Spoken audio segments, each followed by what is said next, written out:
Vamos ter um tempo de oração, vamos pedir que o Senhor ministre a cada um de nós através da santa e poderosa palavra. Se há algum lugar perto de você, sinalize para que alguns que estão lá atrás possam também ter o conforto de achar uma cadeira para sentar. Se alguns quiserem, temos aqui, olha, 2 cadeiras e podem sentar aqui na frente também. Eu queria que todos ficassem confortáveis pelas próximas 2h30 dessa mensagem. Hoje eu estou inspirado. Pai querido, obrigado pelo privilégio de abrir a Tua Palavra, de entender, Senhor, os Teus mandamentos, que são saúde para nós. Eu te peço que nesse momento nada nos distraia. Eu te peço que nesse momento os nossos olhos, ouvidos e coração estejam atentos a tudo aquilo que Tu queres nos comunicar. Fala, Senhor. Apesar das minhas limitações, como humano, como falho, fala conosco, Deus. Que Tu possa de fato, Senhor, ministrar e ouvir, que possamos ouvir a Tua voz. Deus, que a nossa alma seja um terreno fértil, onde a Tua semente incorruptível da palavra possa prosperar a 30, a 60 e a 100 por um. Que assim seja, para a glória do nome do Senhor. Amém.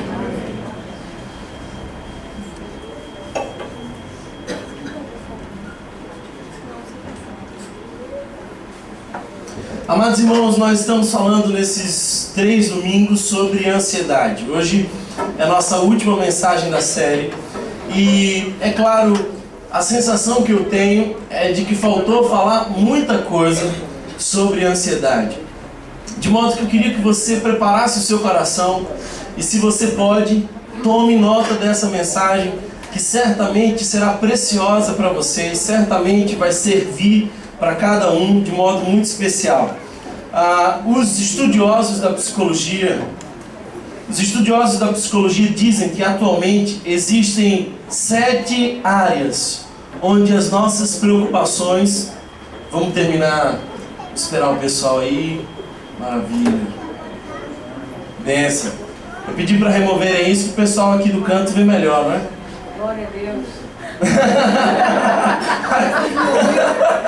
A irmã que estava na frente do banner deu um glória a Deus, quase falando em línguas aqui. Tá vendo, irmã? Deus lembrou de você. Então, gente, os estudiosos da psicologia dizem que atualmente existem 7 áreas onde a nossa ansiedade se desenvolve mais rapidamente, mais intensamente. São as 7 áreas de maior preocupação. São as 7 áreas onde nós mais adoecemos na nossa vida moderna. E sabe o que é mais interessante? É de que os estudiosos descobriram isso agora, mas isso já estava revelado na palavra há muito tempo. E não somente estava revelado o problema na palavra. A palavra não apenas denuncia os equívocos da nossa geração e da humanidade, ela aponta os caminhos de retidão e salvação. Então hoje eu gostaria que você tomasse nota dessa mensagem e eu vou trazer aqui as 7 áreas de ansiedade e as 7 respostas bíblicas para elas. 7 fatores que nos geram ainda mais ansiedade e as 7 respostas bíblicas e como nós podemos resolver essa questão. Agora, escute muito bem isso aqui. Ansiedade é quando nós temos o excesso de amanhã no dia de hoje. E frequentemente isso nos adoece. E eu estou trazendo aqui apenas a perspectiva de enfrentamento espiritual. Eu não quero descartar, eu não quero que você acredite que apenas há um caminho da espiritualidade. A ansiedade para muitos é uma patologia e muitos vão de fato precisar de medicação. Vão precisar de ajustes químicos cerebrais. Então nós podemos entender que Deus está levantando pessoas para estudos e tecnologia em medicamentos que possam auxiliar alguns que sofrem de ansiedade. Os médicos têm tido ferramentas cada vez mais avançadas no tratamento da ansiedade na perspectiva patológica. Mais do que isso, nós temos algumas terapias alternativas, das quais a principal é a psicoterapia. E eu sou suspeito para falar sobre isso, porque eu acredito muito que a terapia possa nos ajudar. E por isso, eu entendo que Deus me vocacionou também nesse sentido para ajudar como psicólogo. Mas nessa série de mensagens, as 3 mensagens que eu estou trazendo para vocês, todas elas trabalham numa só perspectiva, na perspectiva espiritual. E eu oro para que Deus possa ministrar o seu coração de modo muito especial no dia de hoje. E eu quero começar e gastar todo esse tempo que eu tenho refletindo sobre um texto. E eu posso afirmar com convicção de que todos vocês conhecem esse texto. Aliás, é o texto mais conhecido, se não um dos mais conhecidos, junto com João 3,16. Esse é o texto que as crianças começam a memorizar primeiro. Mas esse é o texto que, tamanha é a sua profundidade, confunde qualquer teólogo. Ninguém nunca foi tão profundo nesse texto a ponto de entendê-lo em sua profundidade, mas uma criança, ao ler, é capaz de extrair princípios libertadores. Eu estou falando do Salmo 23. Abra sua Bíblia comigo no Salmo 23. Hoje Deus vai falar conosco nesse texto. Salmo 23. Abra ou ligue a sua Bíblia no Salmo 23.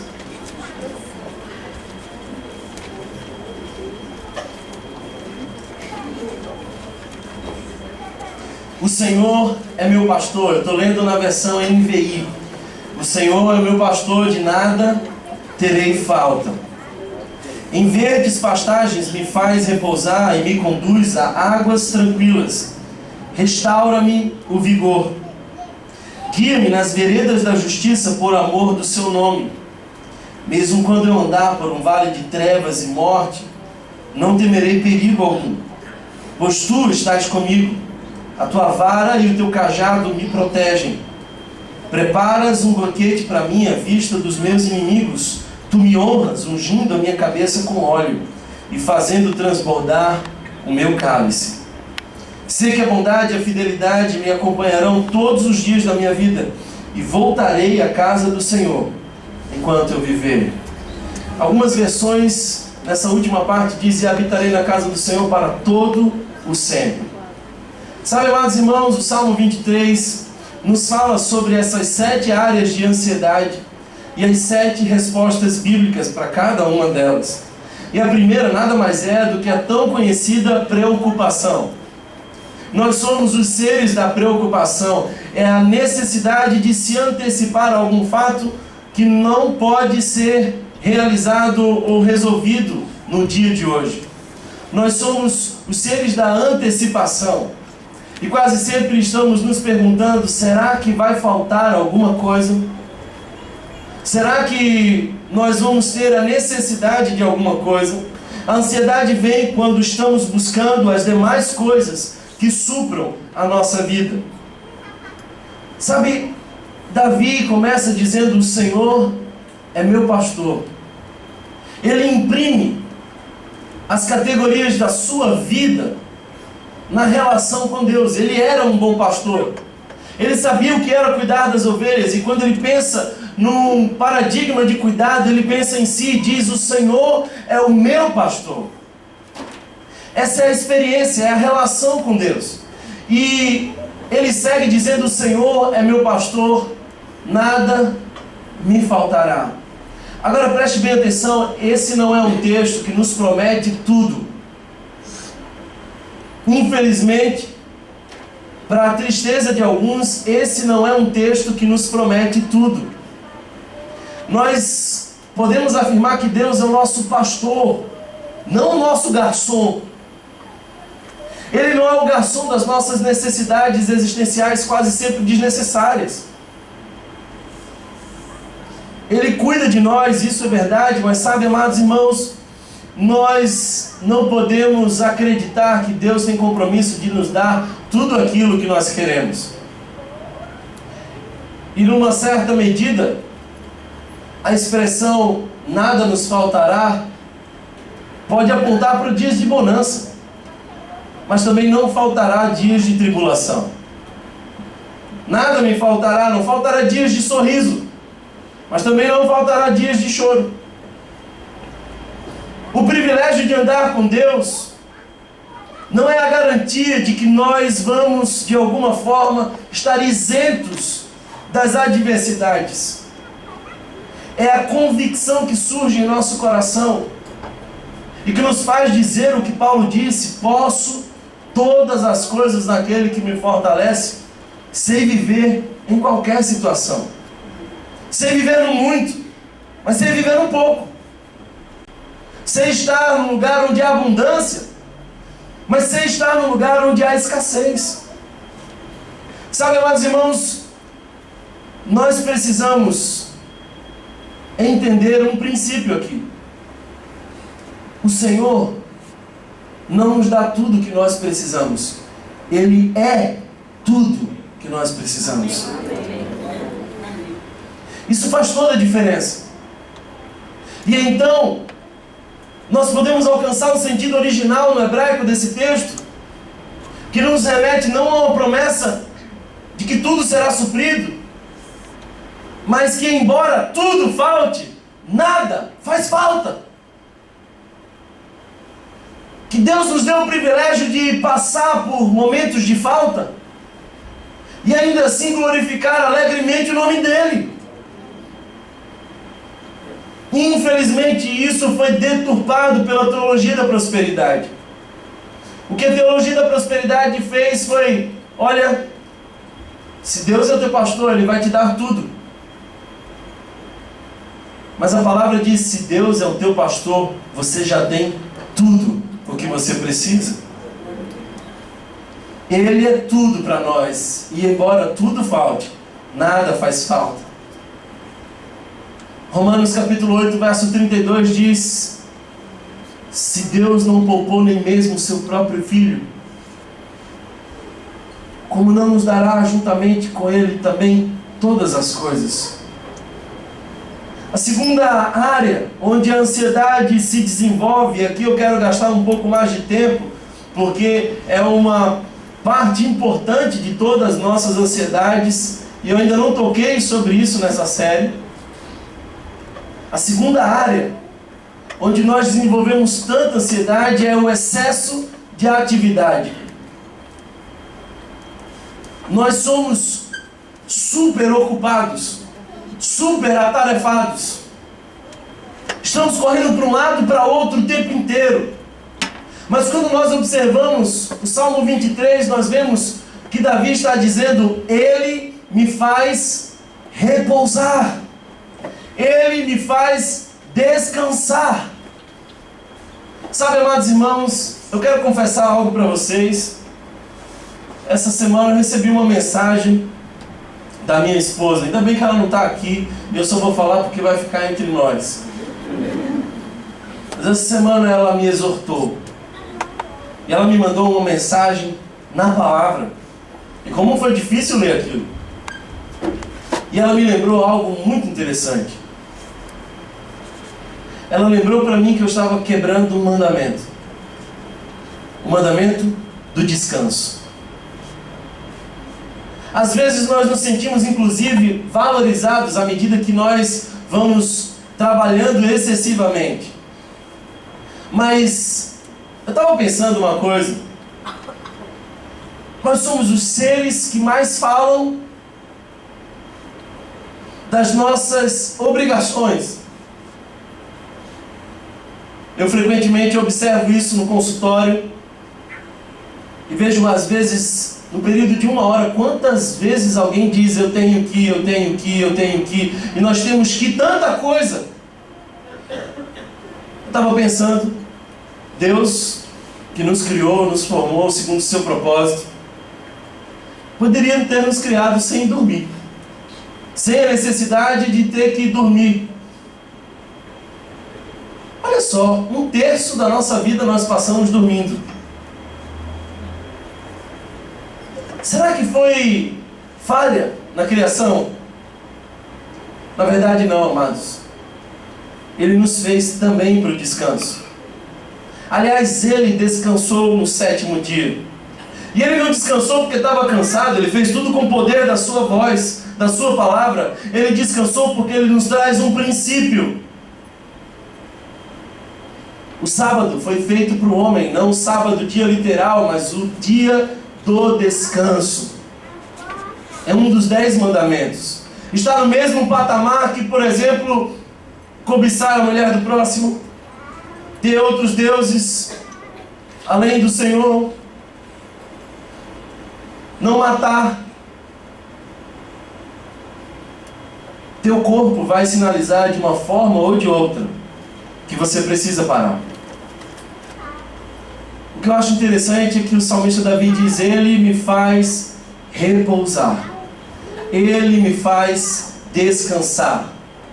Olhando a história da França, nós vemos algo interessante. Na Revolução Francesa tiraram o dia do descanso, sob a prerrogativa de que era apenas um princípio religioso. E sabe o que aconteceu? Não demorou muito para que eles voltassem atrás, porque eles perceberam que a nação começou a colapsar. As pessoas começaram a adoecer. Se você quer ser parecido com Jesus, você precisa cumprir o mandamento do descanso. E sabe uma coisa que eu percebi? Jesus descansava sem culpa. Jesus descansava sem culpa. Na minha vida corrida entre o consultório e a igreja, entre tantos atendimentos, um dia, não faz muito tempo isso, eu consegui uma tardezinha livre. E aí, sabe aquele almoço que a esposa faz, um pouquinho mais pesado, a gente come, saboreia o maná, e parece que quando essa parte aqui vai se dilatando, essa daqui vai encolhendo, vai puxando para baixo. Alguns dizem que esse é o sintoma do couro curto, quando estica aqui, fecha aqui. E eu falei, sabe de uma coisa, eu estou livre, eu vou dar uma descansada, vou dormir. Deitei na cama, dormi. Quando eu estava entrando no sonho assim, sabe aquele sonho gostoso? Você está entrando assim, um barulho começa lá de longe e vai crescendo e vai crescendo. Um abençoado da igreja ligando para mim. Eu atendo. Fala aí, meu irmão. Oi, pastor, que voz de sono é essa? Estava dormindo? Eu percebi uma coisa interessante. Eu fiquei sem graça de dizer eu estava dormindo no período da tarde. Eu fiquei, não, que é isso? Eu fiquei só descansando. Pode falar, estou aqui acordadíssimo. Parece que a gente se sente culpado por descansar.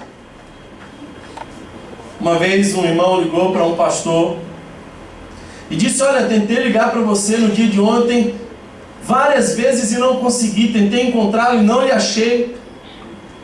E o pastor disse, não, é porque ontem foi segunda-feira, foi o meu dia de descanso. Aí o irmão da igreja, desses irmãos que eu estou pedindo ao Senhor que nem cheguem por aqui, falou assim, pastor, mas o diabo não descansa.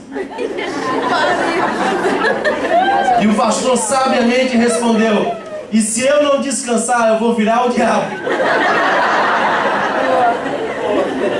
E ainda perguntou para o cidadão, desde quando o diabo é exemplo para você?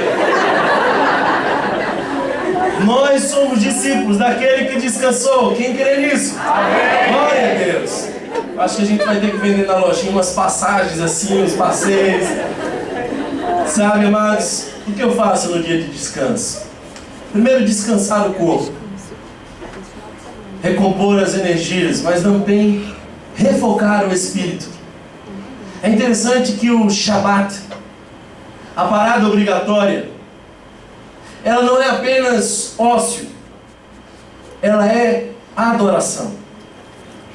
E nós precisamos mais do que nunca reconhecer isso. O dia do descanso também é dia de adoração. E também nós precisamos recarregar as nossas emoções. Sabe uma coisa que eu acho interessante? É que o texto diz, Ele me faz repousar em pastos verdejantes e Ele me leva às águas tranquilas. Não há nada que ministre mais ao nosso coração do que uma linda paisagem. Mas nós estamos frenéticos, e quase nunca observamos um pôr do sol. Admiramos um pássaro cantar, contemplamos o mar. Olha só que privilégio nós temos, que tantos mundo afora não têm, de a qualquer momento ir para a beira do mar, pisar naquela areia. Sabe, gente, nós precisamos nos alimentar de beleza. Nós estamos numa selva de pedra e, infelizmente, sendo alimentados por tecnologia. Mas está na hora de você desligar um pouquinho, buscar um lugar tranquilo e adorar o Senhor. Eu lembro que quando eu morei perto da praia, todos os dias às 5 da tarde eu ia dar uma corrida e ver ali o sol se pondo e louvava o Senhor. Eu tive momentos preciosos com Deus ao longo de anos. E então eu me mudei para aqui, para o centro da cidade, e não tinha praia. E aí eu descobri que não tinha praia, mas tinha a cobertura do prédio. Então às vezes eu subia lá às 5 da tarde, ficava olhando o pôr do sol e louvando e orando e agradecendo a Deus. Nós precisamos nos alimentar de beleza. E não só essa beleza natural, mas a beleza que a gente cria. Não tem nada melhor que uma música, uma boa música. E deixa eu fazer um parêntese aqui, eu não estou falando de música gospel, eu estou falando de música boa. Porque Deus não divide assim música minha e música do mundo.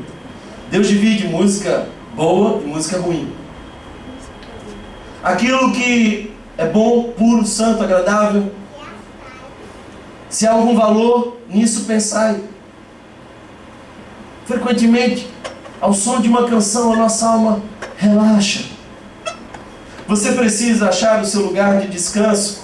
Mas sabe, a pergunta que eu quero fazer é: por que nós trabalhamos tanto? Por que nós trabalhamos tanto? A primeira resposta que eu queria trazer para vocês é que a identidade, para muitos, deriva da atividade. Nós perguntamos: quem é você? E o cara responde: eu sou o doutor. Não perguntei o que você faz, perguntei quem você é. Sabe, você não é aquilo que você faz. E se você acreditar nisso, no dia que você ficar desempregado, você vai entrar em crise. Porque você agora vai perder a identidade. Sabe, amados irmãos, preste bem atenção numa coisa. Quando Satanás vai visitar Jesus no deserto, a primeira coisa que Satanás faz é pôr à prova a identidade de Cristo. E tenta fazer com que Cristo acredite que Ele era o que Ele podia fazer. Se tu és o Filho de Deus, transforma essa pedra em pão. Nós não somos aquilo que fazemos. A segunda coisa que eu vejo por aí é esse apetite insaciável. Esse desejo de querer sempre mais. Essa busca por recursos, quase sempre desnecessários. Sabe, amados, eu acho que a alegria de muitos ricos não é ter o suficiente, é ter mais que o outro. Muitos ricos ficariam extremamente frustrados se eles não perdessem absolutamente nada do que eles tinham, mas vissem todos à sua volta ter exatamente aquilo que eles tinham. Nós não fomos chamados para ter, nós somos chamados para ser. A vida do homem não consiste nos bens que ele possui, disse Jesus. No fundo, uma das razões pelas quais nós trabalhamos tanto é porque há em nós ainda prioridades erradas e uma pequena dúvida se Deus vai fazer a parte dele. Creia. O que Deus vai fazer na sua vida é muito maior do que aquilo que você pode fazer por você. Amém. Conta a história de que um galo cresceu achando que o sol nascia porque ele cantava. E um dia ele perdeu a hora. O despertador não tocou. E quando ele acordou, o sol já estava brilhando. E ele fez uma descoberta de que o sol não dependia dele. Às vezes, tudo que a gente precisa para viver em paz é saber que as nossas horas extras são inúteis. A palavra de Deus nos diz: inútil vos será acordar de madrugada, trabalhar penosamente, porque os seus amados Ele dá enquanto dorme. Eu não estou querendo incentivar você à luz do Salmo 127, fazer de você um preguiçoso. Não. É um dia de descanso. São 6 dias de trabalho, amém, irmão? Amém. Vai, você se empolga nessa conversa? Mas descanse. É preciso aprender a frear a nossa alma. Terceira área onde a ansiedade mais se desenvolve em nós: feridas emocionais. E preste bem atenção nisso. Todos nós aqui temos, em certa medida, feridas emocionais. Alguns têm feridas mais profundas. Alguns têm feridas que ainda não foram cicatrizadas. Nós somos aqueles que acumulam lixo emocional. Muitas vezes a nossa alma vai acumulando lixo e mais lixo emocional. Davi fala: Ele refrigera a minha alma. Essa é a dimensão interior. Há algo interessante no contexto desse texto. As ovelhas não pastavam apenas nos pastos verdejantes. Elas andavam por todo lugar. E frequentemente elas passavam em lugares onde tinha lama. E quando elas passavam em lugares onde tinha lama, aquela lã facilmente se sujava. E frequentemente a lama se agarrava na lã. E a ovelha agora começava a andar pesada. Eu não sei se você está me acompanhando, mas talvez você seja uma ovelha suja de lama, andando pesada. E sabe o que acontecia? Quando o pastor percebia que uma ovelha já estava pesada de lama na lã, ele levava ela para águas correntes e começava a lavar aquela ovelha. E toda aquela lama pesada ia embora. E a ovelha saía dali mais alva que a neve.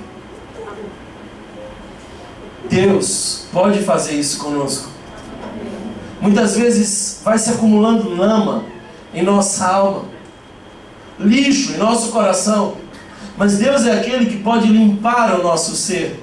2 coisas que o Senhor pode fazer por nós. Primeiro, Ele remove a nossa culpa. Ele remove a nossa culpa. Culpa é o sufocamento da nossa alma. É o rastro do nosso pecado. Agora, essa memória esmagadora nem sempre é ruim. Preste bem atenção. Às vezes as pessoas dizem a culpa é uma desgraça. Não, culpa não é uma desgraça.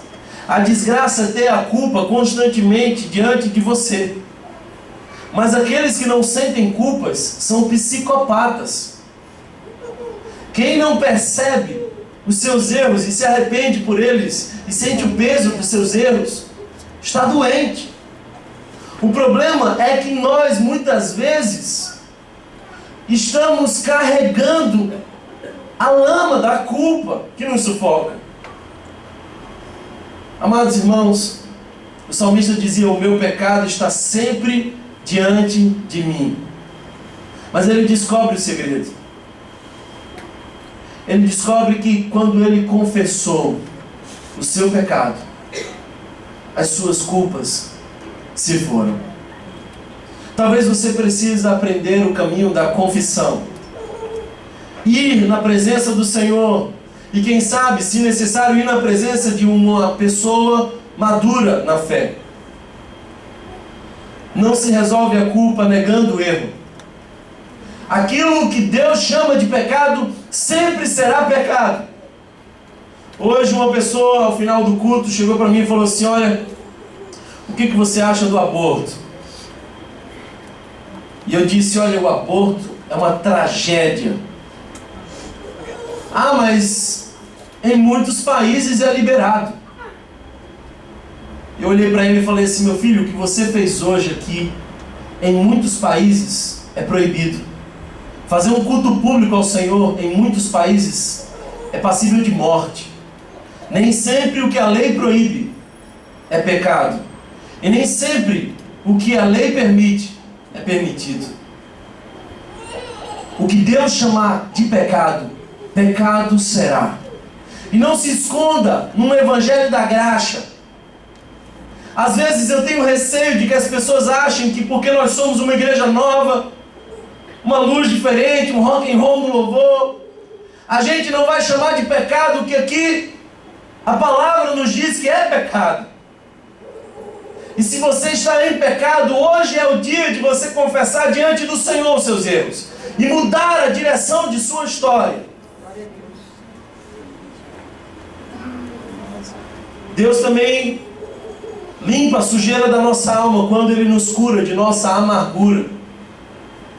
As nossas mágoas, como a própria raiz da palavra nos diz, nos tornam amargos. Você já encontrou alguém amargo? É alguém que não sorri, que não brinca. É alguém que não é leve, é pesado no falar, só conta desgraça. Você encontra com ela na igreja, você dá uma volta e fala assim: Jesus, me livra de todo mal. Ela aparece no corredor, você está sentado na mesa do café, você começa a baixar a cabeça e falar: Senhor, Pai, vem aqui. É terrível ser amado. A vida perde a cor. E nós somos amargos quando nós carregamos o peso da culpa dos outros em nós. Os erros dos outros são acumulados em nós. É quando nós não conseguimos liberar perdão. Preste bem atenção, querido irmão, querida irmã. É preciso transferir essa cobrança de justiça para o justo juiz. Ah, Thomas, mas vai ficar assim por isso mesmo? Não. Quem disse para você que vai ficar assim por isso mesmo? Mas essa é uma repartição que não lhe cabe. É entregue ao juiz. E ele vai cobrar quando e como quiser. Deus sabe o que faz. Amados irmãos, muitas pessoas entram no meu consultório doentes, porque não conseguem perdoar. E quem sabe hoje é o dia que Deus te trouxe aqui para você liberar perdão. A quarta área onde a ansiedade se desenvolve, preste bem atenção, são as nossas indecisões. Indecisão é uma coisa terrível. O salmista diz: Ele me guia pelas veredas da justiça. E é isso que nós queremos, não? Nós ansiamos ser guiados por Deus.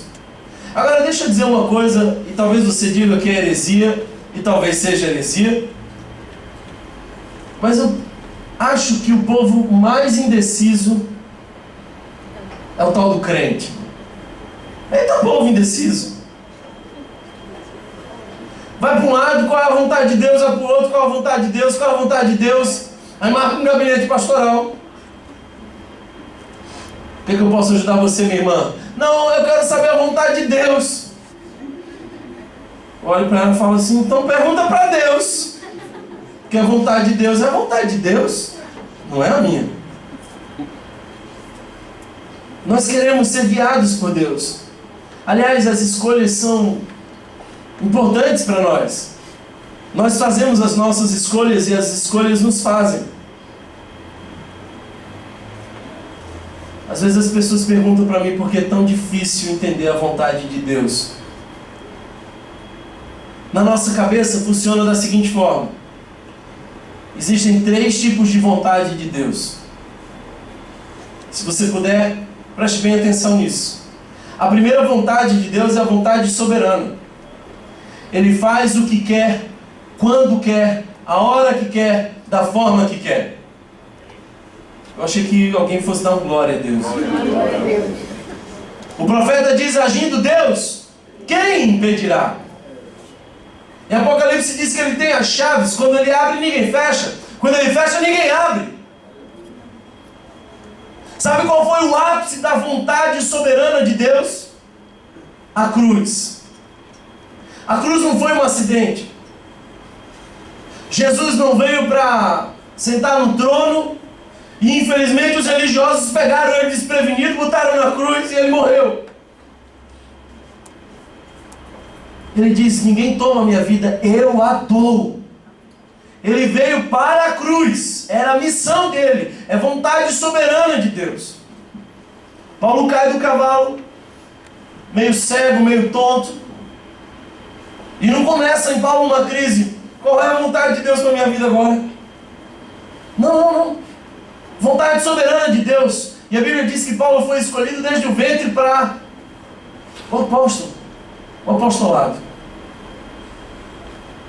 Paulo está pregando para um lado e para o outro, pregando para um lado e para o outro, para um lado e para o outro, para um lado e para o outro. Um dia ele tem um sonho. Eu não sei se você crê nesse negócio, mas eu creio que Deus faz como Ele quer, fala como quer e ainda fala hoje. Amém.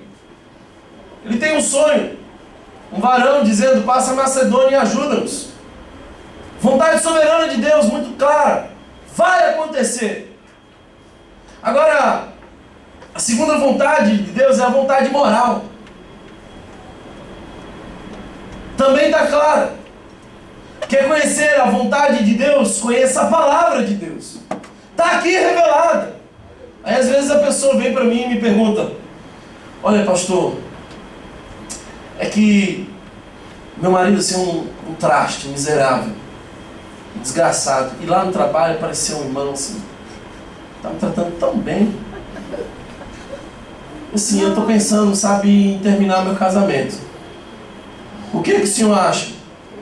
Qual é a vontade de Deus para mim? Minha filha, vontade moral de Deus revelada na palavra. Deus nunca sonhou com divórcio. Ah, mas eu não sei que se no dia que eu casei Ele aprovou o meu casamento.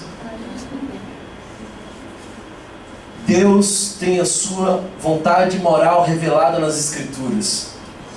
O problema não está nessas duas qualificações de vontade. A vontade soberana de Deus vai acontecer, a moral já está clara. O problema está na vontade específica.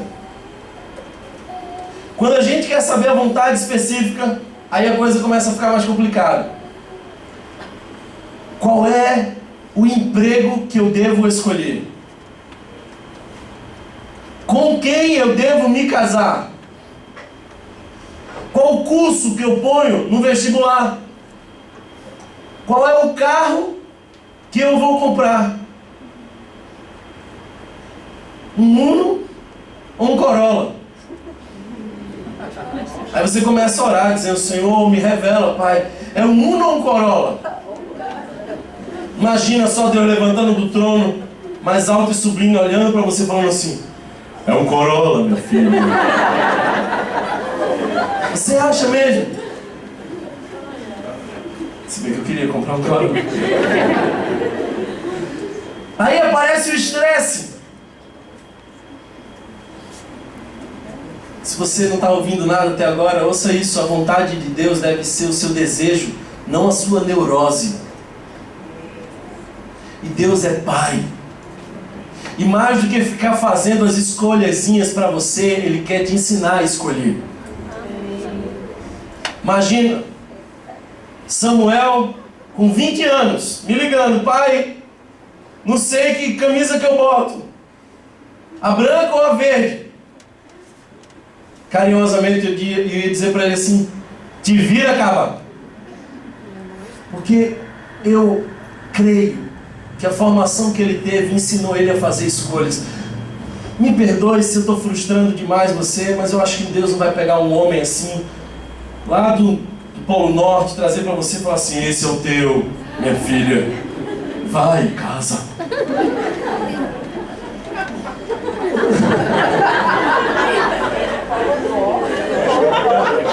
É que é raro no Polo Norte. Deus quer ensinar você a escolher. Agora, escolha bem. Escolha um homem que ame os pais, que goste de trabalhar, que acima de qualquer coisa tema ao Senhor. Escolha. Deus, na sua vontade revelada, já mostrou como nós podemos escolher. Não se preocupe com a vontade específica. Cumpra o que está revelado e viva. Sabe o que eu acho mais interessante? É que as pessoas querem saber a vontade de Deus como um guia afetivo e profissional. Mas Deus põe 2 pessoas no jardim. E o jardim tinha muitas árvores. E Deus olha para aquelas 2 pessoas e diz assim: olha, essa árvore aqui, não. O resto, coma. Imagina Adão em crise dizendo: pai, hoje é banana ou mamão? A vontade de Deus e a não vontade de Deus já estão reveladas para nós. No mais, é Deus nos ensinando a fazer escolhas. É Deus dizendo: olha, meu filho, desse lado até aquele lado, fica à vontade. É claro que muitas vezes nós precisamos fazer escolhas difíceis. Escolhas muito difíceis. Hoje eu estava conversando de manhã com uma pessoa que precisa decidir se vai para um outro estado e assume uma outra vaga de emprego ou fica aqui. E eu não tenho nada a dizer sobre isso, senão conselhos de como decidir. Primeiro, peça em oração sabedoria a Deus. Mais do que qualquer outra coisa, Tiago diz: aquele que não tem sabedoria, peça a Deus. Deus está interessado em fazer de você um homem e uma mulher maduro. Então peça em oração sabedoria a Deus. Segundo conselho, mantenha-se nos limites morais de Deus. Deus está dizendo: olha, como teu pastor, desse cantinho aqui até esse cantinho aqui, eu estou vendo, te protejo e você está sob o meu comando. Mas se você vai para além disso, aí segura a onda, meu filho. Presta bem atenção. Pastor, estão pedindo para eu mentir lá no trabalho. Não sei o que eu faço. O que eu faço? O que a palavra de Deus já está dizendo sobre isso? Assuma a responsabilidade pelas decisões não morais. O Senhor quer forjar em você um homem e uma mulher maduro, capaz de decidir. Um outro conselho é: busque conselheiros fiéis. Porque eu conversei com 3 amigos e eles me disseram que era para fazer assim. Quem são esses amigos? Não, o pessoal aí até uma vida meio bagunçada e tal. Na multidão de conselhos há sabedoria, quando os conselheiros são sábios.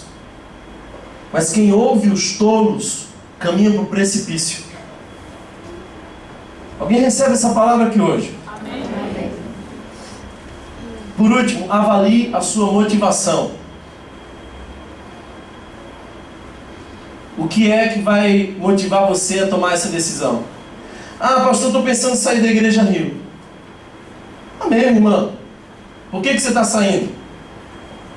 Tudo bem, Deus tem uma igreja só. Jesus não disse: eu edificarei as minhas igrejas. Ele falou: eu edificarei a minha igreja. Ele só tem uma igreja. A gente que sai botando nome diferente por aí, mas ele só tem uma. Mas me diga aí, por que você quer sair? Porque aquela irmã ali não me cumprimentou na integração. É porque na outra igreja eu sou mais valorizado. O pastor liga para mim no meu aniversário. Quando você se move por conta das suas carências, por conta do seu ego, você está decidindo, às vezes, coisas contra você. Palavra do Senhor, eu espero que encontre endereço em nosso coração.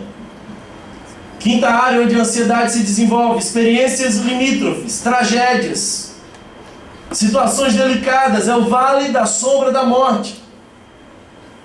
E o salmista Davi diz: não temerei mal nenhum, pois tu estás comigo. Pregar de noite é mais fácil do que pregar de manhã, porque de noite eu conto os testemunhos que aconteceram de manhã.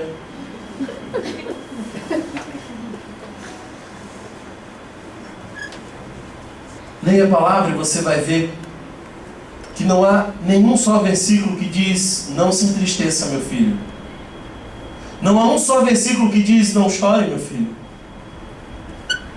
Aliás, eu não sei se você sabe, eu fiz uma descoberta teológica muito interessante. Aquela expressão, homem não chora, não está na Bíblia. Até porque o meu Jesus era caba-homem e chorou.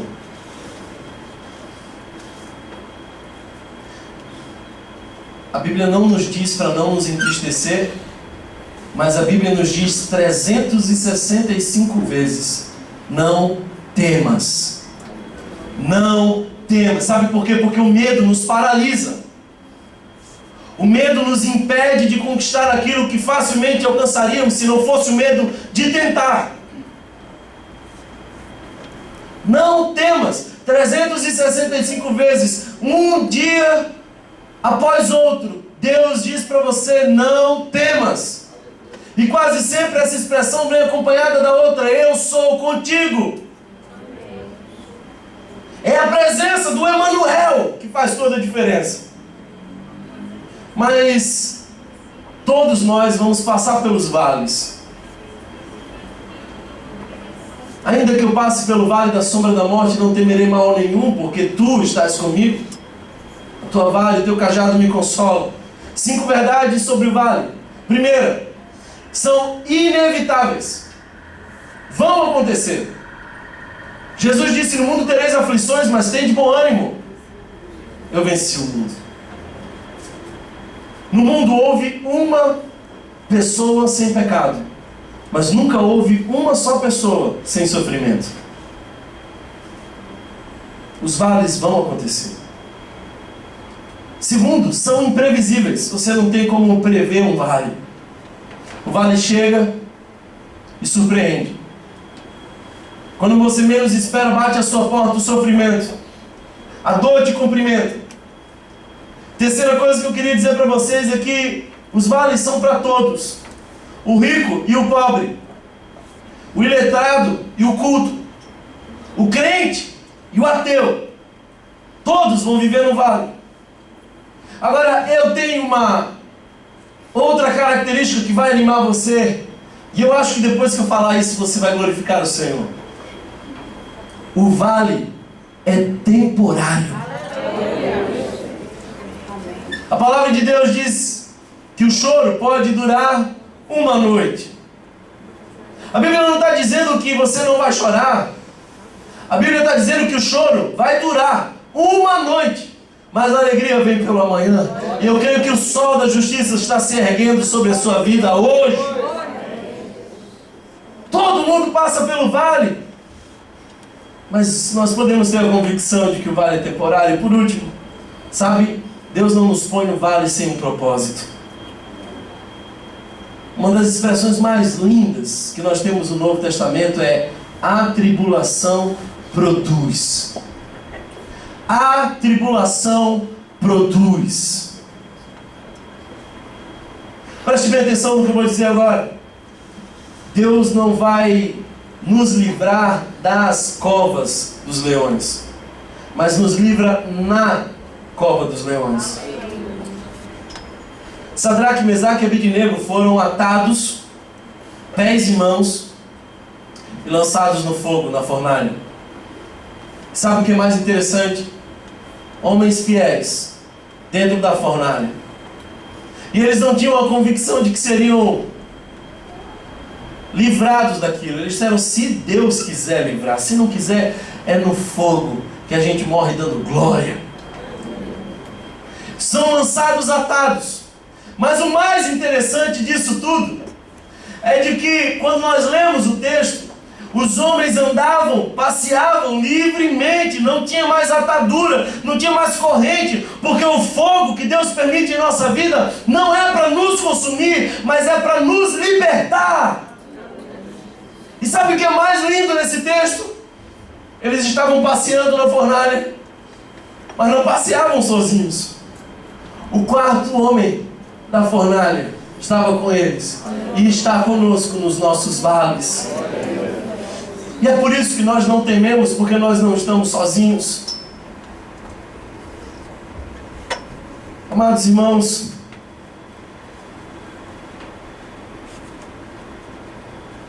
quando a nossa alma enfrentar os escuros da existência, não há o que temer. Ele está conosco.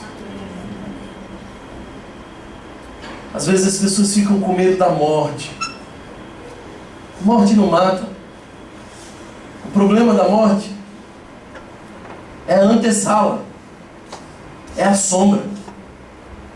Observe no texto que não é o vale da morte, é o vale da sombra da morte. É esse pré-encontro que nos assusta.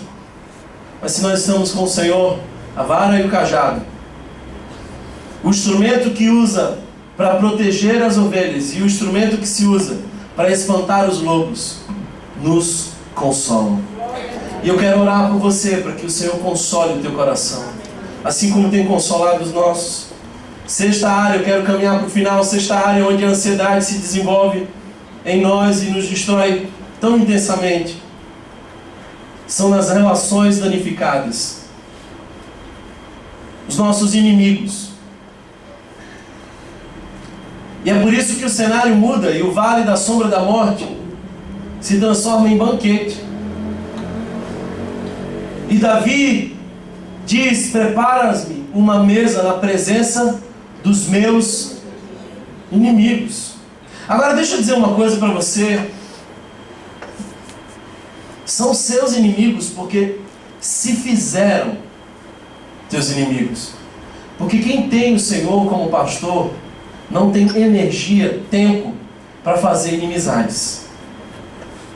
Eles são teus inimigos porque querem o teu mal, não porque você quer o mal deles.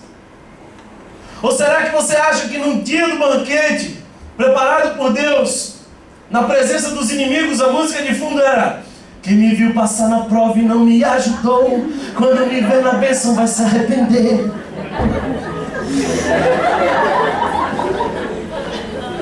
Nós só temos um real inimigo, aquele que tenta contra as nossas almas. Deixa eu dizer uma coisa que vai doer, mas eu vou dizer, prepara o coração. Deus é apaixonado por você, mas também é apaixonado pelo teu inimigo. Aquela pessoa que te machucou, te feriu, que quer o teu mal, que luta contra você, também é alvo do amor de Deus. Você vai sentar na mesa ao lado dessa pessoa, não com ira, não com ódio, mas você celebra, o teu cálice transborda, e a unção está sobre a tua vida, e você está na presença do Eterno.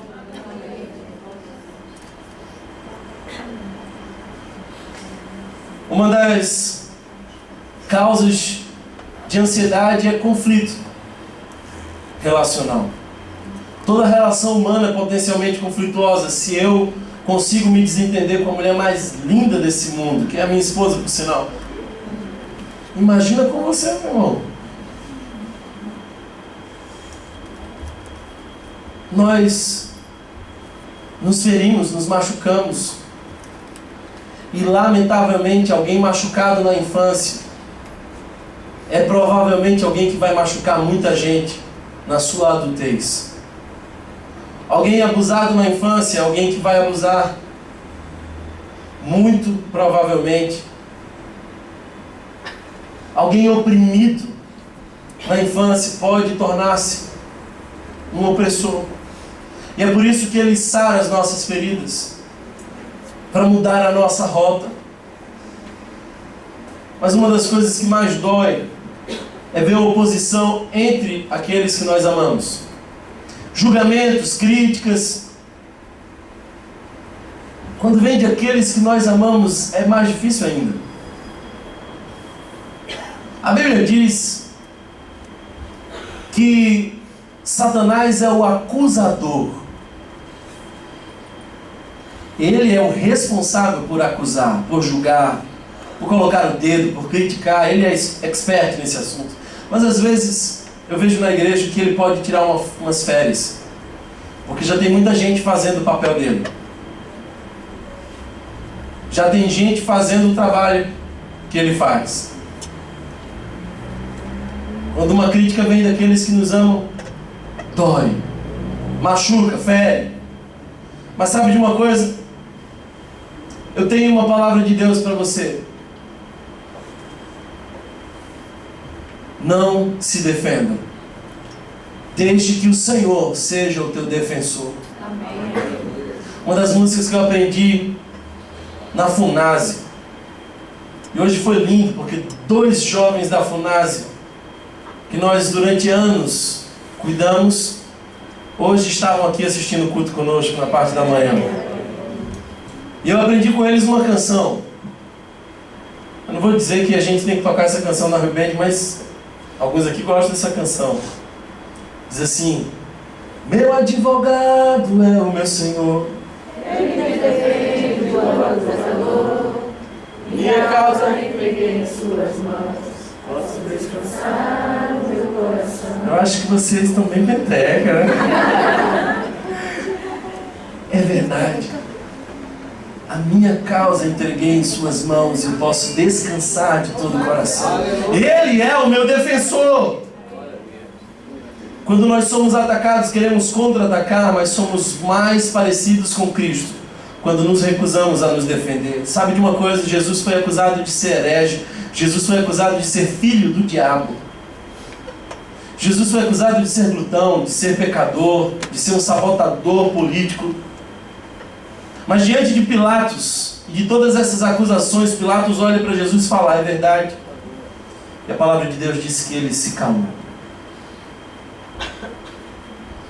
Se o meu Jesus, sendo acusado injustamente, se calou e entregou a casa ao Pai, faça o mesmo. Faça o mesmo. Por último, amados irmãos, uma das últimas coisas que mais nos deixa ansiosa é o futuro. E é por isso que o Salmo 23 termina com uma certeza.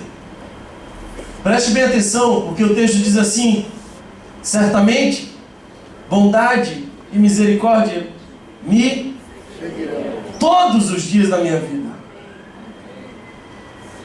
Nós somos inseguros acerca do que vai acontecer no futuro. Sabe uma coisa linda? O Salmo 23 começa com a expressão Senhor. O Senhor é meu pastor. E termina com a expressão Senhor. Certamente habitarei na casa do Senhor para todo sempre. Amados irmãos, Ele é o Alfa e o Ômega.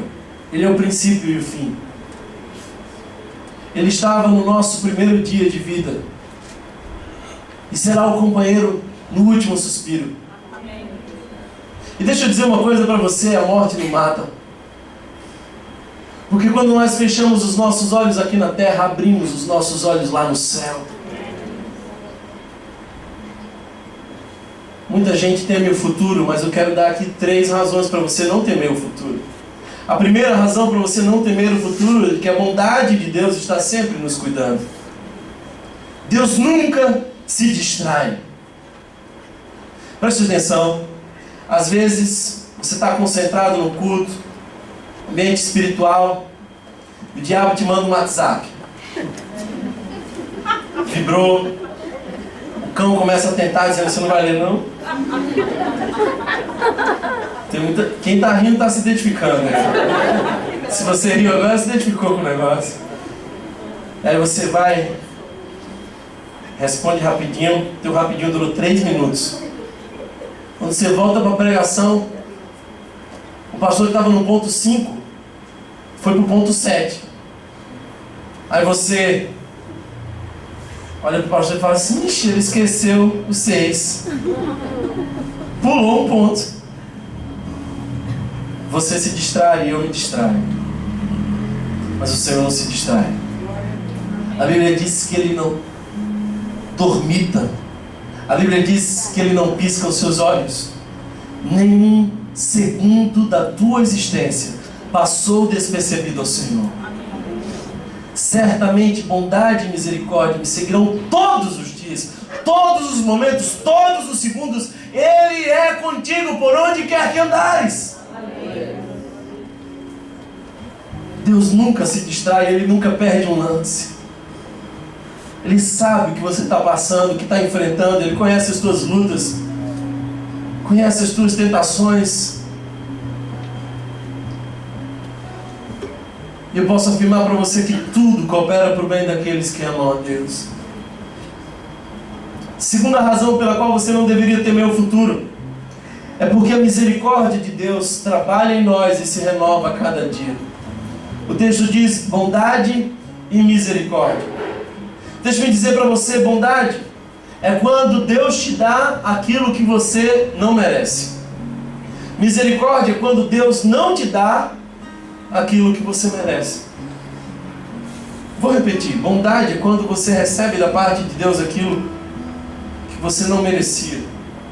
Misericórdia é quando Deus não te dá aquilo que de fato você merecia. Bondade e misericórdia nos seguirão todos os dias da nossa vida. Amém. Sabe, amados irmãos, quando nós estudamos o contexto do texto, descobrimos algumas coisas interessantes. Se você está familiarizado com a zona mais rural, deixe-me dizer algo para você. Quando alguém cria gado, o vaqueiro vai atrás do gado. Como a gente diz aqui no Nordeste, tangendo. E ele vai guiando por trás. Mas o pastor não. Um pastor vai à frente. A Bíblia nos diz que as ovelhas ouvem a voz do pastor, o conhecem e o seguem. O pastor vai na frente. Agora há um detalhe interessante, é de que às vezes tem uma ovelha rebelde que não quer ouvir a voz do pastor. E ela quer se desviar para a direita, para a esquerda. E aí todo pastor tem um bom cão. E esse cão tem uma função de manter unido o rebanho, de não deixar você se desviar nem para a esquerda nem para a direita. Lendo esse texto eu fiquei pensando assim: o nosso pastor vai adiante. Quando a gente quer sair para a esquerda ou para a direita, a bondade e a misericórdia vão botando a gente de volta no prumo. Quantas vezes a bondade de Deus te alcançou e você nunca percebeu? Quantos livramentos Deus te deu e você nunca saberá?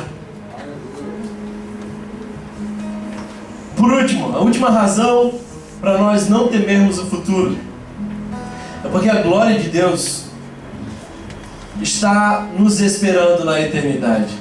Amém. Habitarei na casa do Senhor para todo sempre.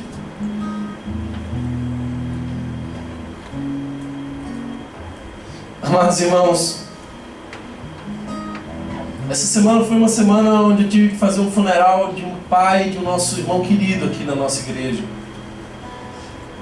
Mas embora fosse um ambiente de tristeza, havia uma certeza de que ele estava na glória.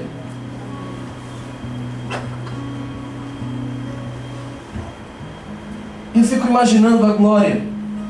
Como é imaginar a eternidade, imaginar o céu?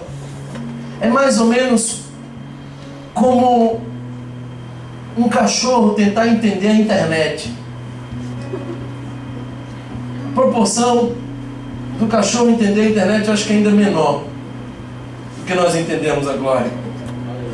Sabe, eu sou de uma igreja, minha origem é pentecostal. Sou daquele povo que dá glória a Deus, que gosta de pregar no barulho assim. O presbiteriano me organizou um pouquinho, mas eu ainda tenho esse negócio. E quando eu era criança, na igreja, eu ouvia dizer que as ruas do céu seriam de ouro. E eu ficava dizendo assim: puxa vida, a rua é de ouro! Por quando eu chegar no céu, sabe que a primeira coisa que eu vou fazer? Pegar um pedaço da rua e botar no bolso. Eu achava o máximo ruas de ouro.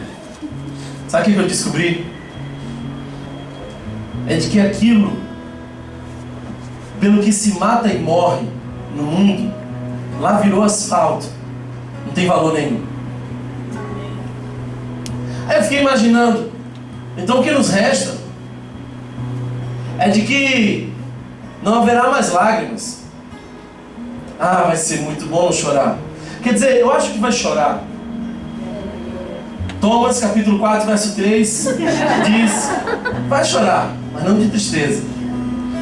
Não de tristeza. Quando eu encontrar com o meu Senhor, eu não vou segurar o pranto. O fato de não ter tristeza vai animar muito o nosso coração. Uma outra coisa que eu queria muito e quero é desfrutar de algumas pessoas que aqui eu não tive muito tempo para desfrutar. Uma delas é o meu avô, pastor. Eu queria tomar um café com ele e perguntar para ele se ele sofreu tanto no ministério dele quanto eu sofri no meu. Ah, vai ser muito legal esse encontro, mas nada disso faz o céu ser tão especial quanto o fato de que um dia nós veremos a Cristo face a face. Como eu sonho em receber esse abraço.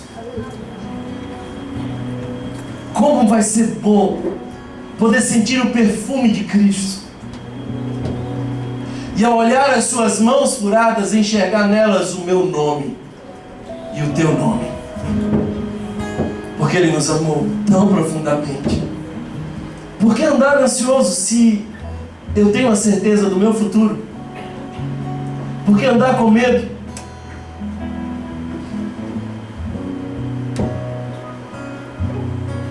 Amado irmão, a glória de Deus em sua plenitude no céu nos espera.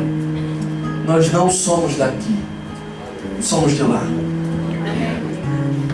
E eu desejo por esse abraço. E eu sonho com esse abraço. Eu quero orar por você e por mim. Sei que Deus tocou o nosso coração nessa série e nos desafiou. E eu queria que você cresce de que se o Senhor é o teu pastor, embora em alguma situação algo possa faltar, nada faz falta, porque Ele é tudo para nós. Eu queria que você cresça de que inútil vos será as tuas horas extras. Descansa, é mandamento. Ele nos fez para o trabalho, mas também nos fez para o descanso. Desacelera. É no lento que a vida acontece. Também quero te dizer que as feridas antigas da alma são saradas quando nós encontramos a Jesus de Nazaré. Sabe, amado irmão, se você tem sofrido com culpa, se você tem sofrido com mágoas, eu quero ministrar o seu coração hoje.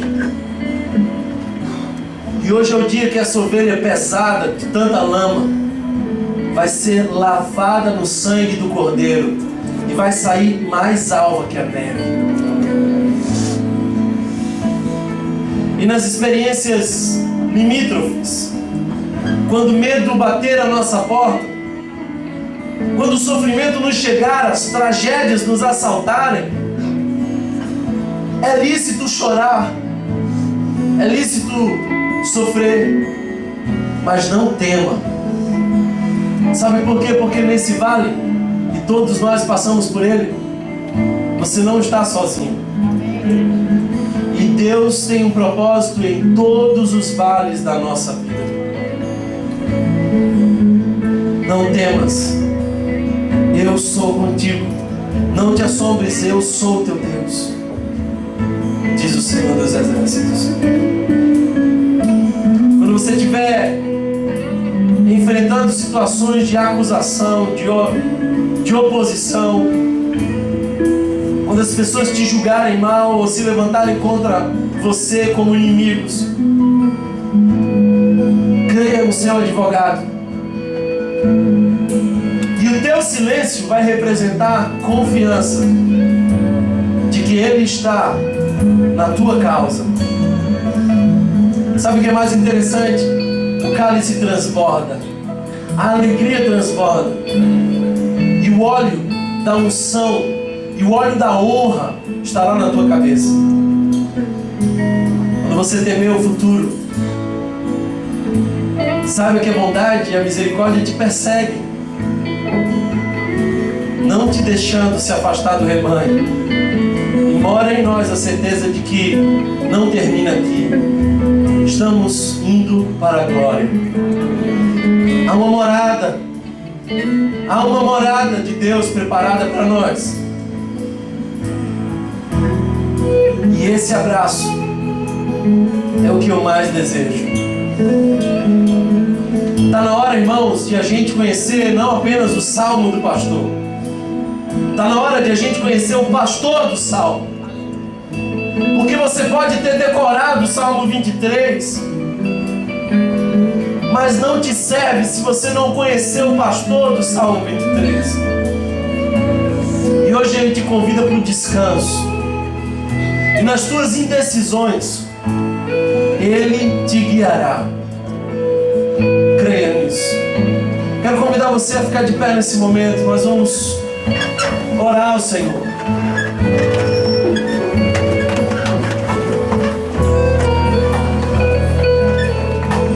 A Bíblia diz que Ele veio para nos dar vida abundante.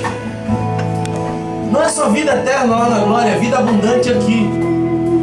E você pode desfrutar hoje da vida abundante de Deus. A vida abundante de Deus alcança todas as dimensões. A nossa dimensão da alma, da nossa psique, psicológico, dimensão do espírito, a dimensão do corpo. Vida abundante. Você pode expressar a sua gratidão ao Senhor e a certeza de que Deus te libertou não apenas dos pecados, mas de uma vida em ansiedade. Nós vamos cantar essa canção que diz: eu sou livre. E eu queria que você trouxesse também o significado de livre da ansiedade. Tome posse dessa palavra. Diga: eu sou livre.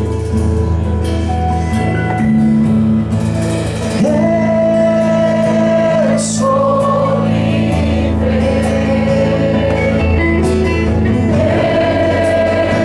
Eu sou livre. Nada além do sangue. Ele te libertou. Nada além do sangue de Jesus.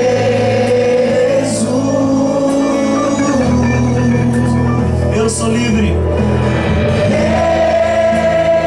Eu sou livre.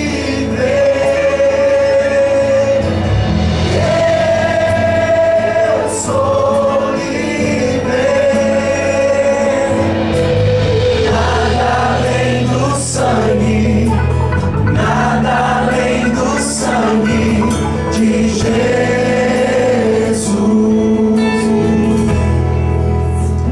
Não há forma mais linda, mais profunda de terminarmos essa série de mensagens do que celebrando a ceia do Senhor.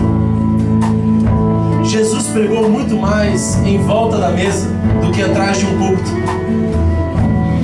E antes de morrer, ele chama os seus discípulos e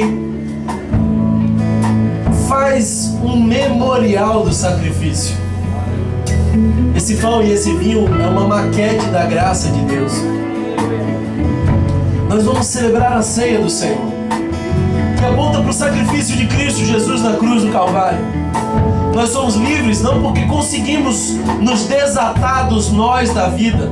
Nós somos livres porque Ele, pela sua graça na cruz do Calvário, pagou o preço por nós. E sempre que a gente vai fazer esse momento da ceia, algumas perguntas me vêm à mente. Perguntas essas que eu recebo o tempo inteiro. Então deixe-me esclarecer algumas questões para vocês. A pergunta mais comum que me fazem é: Thomas, quem pode participar da ceia? Todo aquele que crê que o Senhor Jesus é Salvador e Senhor de sua vida. Todo aquele que reconhece o seu pecado e a sua limitação para com Deus, porque nós estávamos mortos em nossos delitos e pecados, mas Deus, por seu infinito amor, através do Filho Jesus, nos deu vida e vida abundante. Se você entende o sacrifício de Jesus na cruz do Calvário e o aceita e o crê, você é bem-vindo a cear. Ah, Thomas, mas eu creio e não sou batizado. Pois bem, não há na Bíblia nenhuma menção de que apenas o batismo habilita a ceia. Se você não é batizado, você precisa se batizar. Você precisa professar publicamente a sua fé. É mandamento. Batismo não é opcional. Batismo é necessário na vida de todo crente. É o início de tudo. Se você não é batizado, procure o pessoal da integração e nós vamos marcar o dia do teu batismo. Mas se você crê, embora não batizado, você é bem-vindo à mesa. Mas eu estou numa fase de transição, não estou na minha igreja, mas ainda estou conhecendo a Rio, não sou membro de nenhuma igreja oficialmente hoje. Amigo, essa não é a mesa da igreja Rio, essa é a mesa do Senhor. E entre a mesa do Senhor e os pecadores salvos pela graça, não devemos colocar porteiros. Então, se você crê em Jesus, Ele te chama para a sua mesa.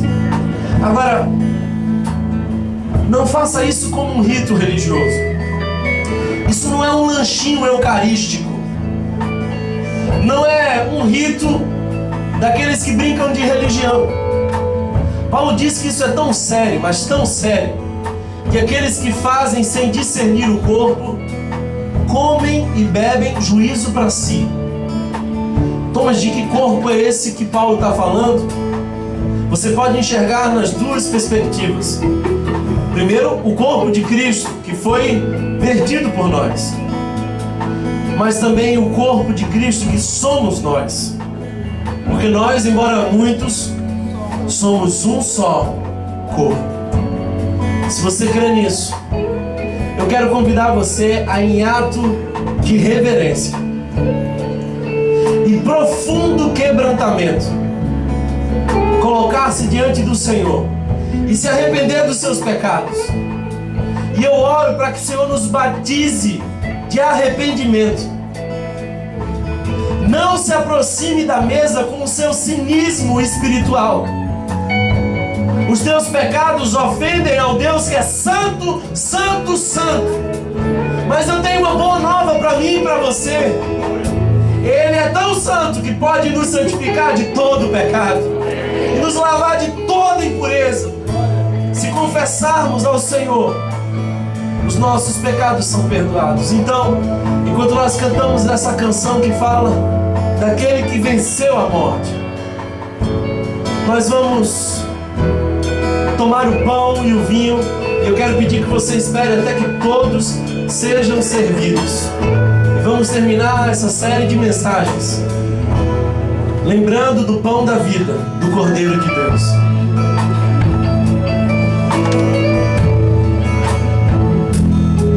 Deus leva-me além de todas as alturas, onde ouço a tua voz, onde tua justiça. Minha vida, Jesus, esse é o teu sangue. A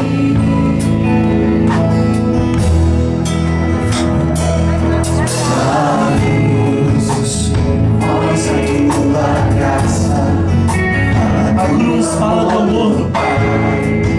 Me prepara para nós, um caminho para Ele, onde posso me achegar somente pelo sangue.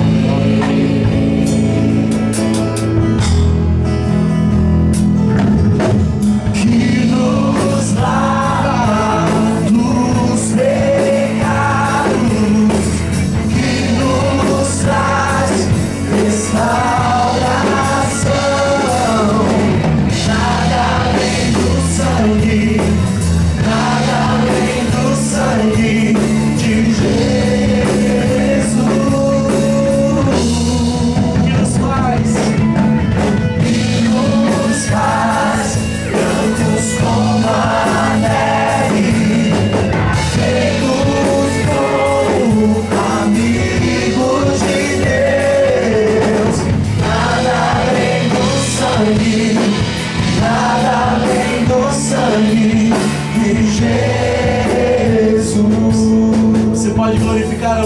Senhor.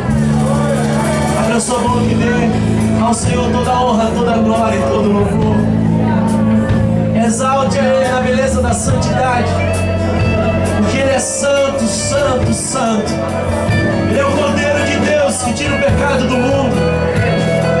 Ele é o Cordeiro que foi morto, mas ressuscitou dos mortos, venceu a morte e conosco está em nossos vales. Glorifica o nome do Senhor. Eu creio que Deus está aqui nesse momento libertando pessoas da ansiedade, libertando pessoas de pecados antigos, de feridas antigas. Hoje é noite de libertação. Aleluia!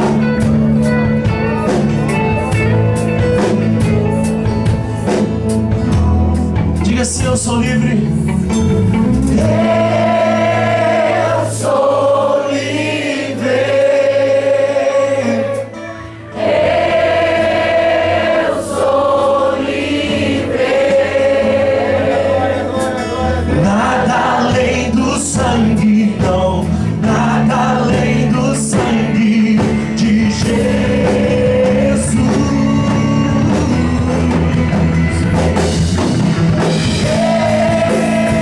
Eu sou livre. Eu sou livre.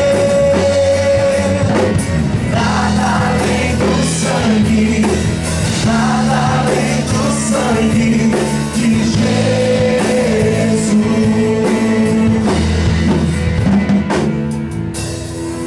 Obrigado, Deus, por esse tempo precioso. Queremos lembrar nesse momento que Tu és o pão vivo que desceu do céu. Deus, nós nos alimentamos espiritualmente nesse momento. Glorificamos o Teu santo nome. E fazemos isso em memória do Teu sacrifício por nós. Senhor Deus, dai-nos fome de Ti. Senhor, dai-nos fome de Ti. Fome de Ti, Senhor. Fome de Ti, Senhor. Dai-nos fome de Ti, Senhor.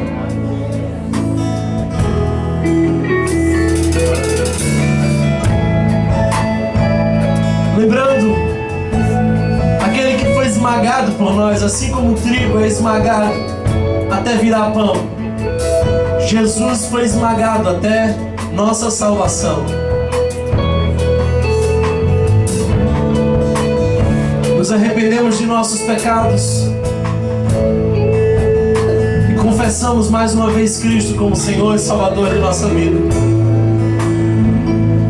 Comamos todos do pão.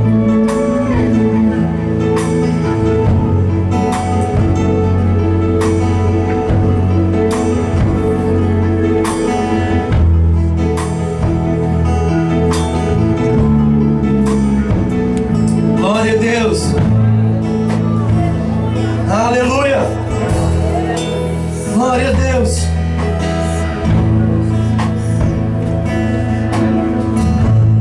Qual é a prisão que você precisa se libertar? Quais são os grilhões que precisam se romper? O que Deus precisa fazer na sua vida? O que é que te prende? Hoje você vai tomar posse da sua libertação. Hoje você vai tomar posse da liberdade em Cristo Jesus. Agora, preste bem atenção. Imagina que você estava preso e um dia alguém chega dizendo a sua pena, que era interminável, foi paga. Então essa pessoa abre as grades da prisão e te liberta. Como você ficaria? Você ia dizer assim, amém? Você ia olhar para alguém e dizer assim, obrigado. Você ia celebrar a sua libertação. De semelhante modo, Jesus tomou o cálice e disse: esse é o cálice da nova aliança do meu sangue.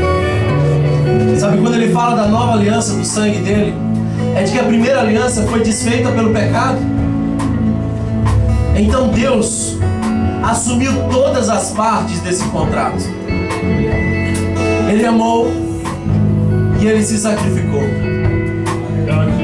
E Ele nos libertou pelo sangue dele. Esse é o cálice da libertação. Você pode olhar para a pessoa que está do seu lado e brindar, dizendo: celebremos a nossa libertação. Você pode fazer isso. Celebremos a nossa libertação. Celebremos a nossa libertação. Celebremos a nossa libertação. Glória a Deus. Tomamos todos do cálice. Tomemos todos. Glória a Deus.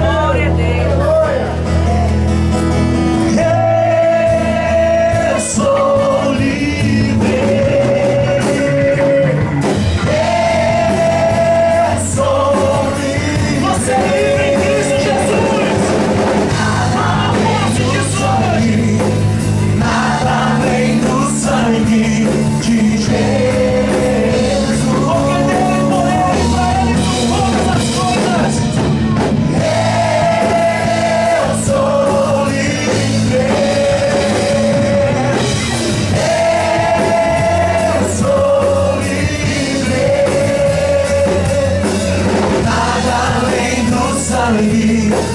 Nada além do sangue de Jesus. Que o amor de Deus, nosso eterno e bondoso Pai, que a graça revelada no Filho Jesus, o Cordeiro de Deus, que tirou o pecado do mundo, que o Santo Espírito, o nosso Consolador, nos visitem hoje e sempre. E que a ansiedade como um estilo de vida seja uma lembrança do passado. E que tomemos posse hoje da nossa libertação, livres para descansar no Senhor. Louvado seja Deus. Aleluia. Glorifica o nome do Senhor. Aleluia. Aleluia. Tenho alguns avisos para dar para vocês. 2 avisos. O primeiro deles é que nós temos aí o café funcionando. Temos hoje um caldo verde maravilhoso. Vai lá. Eu não queria que você fosse embora. Vamos manter esse momento de comunhão. Esse é o momento de a gente se falar mais, se conhecer mais. Então vai lá, eu convido você aí. Nós estamos precisando de voluntários em algumas equipes. Se hoje você decidiu servir conosco, passa lá no espaço da integração, fala com uma dessas pessoas do colete. Nós vamos receber você com muita alegria. Vão na paz de Deus. Deus abençoe a todos vocês. A todos vocês.